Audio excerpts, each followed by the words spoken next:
Hello hi G Gurudev. ఈరోజు మనము soybean fry ఎలా చేస్తామేటో చూపిస్తాను రండి. Welcome my channel. ముందుగానే అయితే కడాయి పెట్టాము, కడాయి పెట్టి ఆయిల్ వేసాము. కొంచెం కలర్ రావాలనేసి షుగర్ వేసాను నేను. షుగర్ కొంచెం వేసి బాగా కొంచెం ఫ్రై చేయాలి. షుగర్ ఎలాగ అవుతుందని చూడండి, ఎలా చెక్కలు వచ్చింది అలాగవుతుంది. కొంచెం బాగానే ఫ్రై చేయాలి. దాంట్లో ఉన్న కరివేపాకు, ఆవాలు, జీలకర్ర వేసానండి, దాని తర్వాత కరివేపాకు, పచ్చిమిర్చి వేసాను. అది కొంచెం బాగానే ఫ్రై చేయాలి. అల్లం, దంచించిన అల్లం వేసాను నేను. ఎందుకంటే ఉల్లిపాయ వేయను. ఇటు పక్కన పసుపు కొండ వేస్తాను. ఇప్పుడు నేను అన్ని మసాలాలు వేస్తానండి. పసుపు కొండ వేసాను, ధనియా పౌడర్ వేస్తాను, ఇటు పక్క జీరా పౌడర్ వేస్తాను. వేసి బాగానే ఫ్రై చేస్తున్నాను నేను. టమాటా కట్ చేసి ఉంచిన టమాటా వేసాను. కొంచెం వెజ్ కర్రీ మసాలా పౌడర్ వేసానండి నేను. వేసేసి బాగానే ఫ్రై చేస్తాను.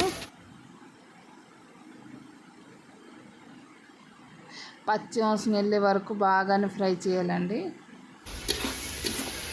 నేనైతే బాగానే ఫ్రై చేశాను. అది అంటుతుంది కాబట్టి మళ్ళీ కలుపుకొని ఫ్రై చేయాలి.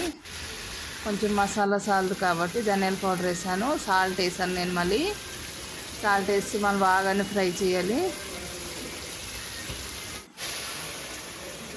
అంటుతుంది కాబట్టి నేను కొంచెం వాటర్ వేసానండి. కొంచెం వేయాలి, ఎక్కువ వద్దు, అంటుతుంది. ఆ వాటర్ ఇంకిన వరకు ఫ్రై చేయాలి. ఇటు పక్క నేనైతే సోయాబీన్ నానబెట్టి ఉంచినాను. ఉడికినట్లోన ఎలా చూడండి సోయాబీన్ ఎలా ఉంచినాను. అటుపక్క మసాలా అయితే ప్రిపేర్ చేసినాం కదా, అదే దాంట్లోనూ పిడిసేసి మొత్తం పిండేసేసేయాలండి. సోయాబీన్ మొత్తం నేను వేస్తున్నాను.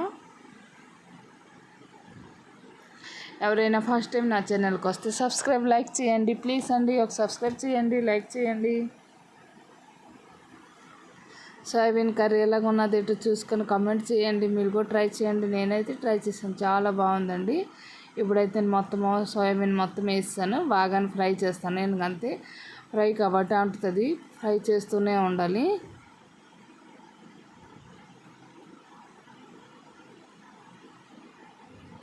ఇటుపక్క నేను ఉడకబెట్టిన బంగాళదుంపలు వచ్చినా నాకు చూపించలేదు, అవి తొక్కలు తీసి వేయించున్నానండి. అది వేసాను నేను. ఇప్పుడు వేసేసి బాగానే ఫ్రై చేస్తున్నాను. కర్రీ అయితే రెడీ అయిపోయింది.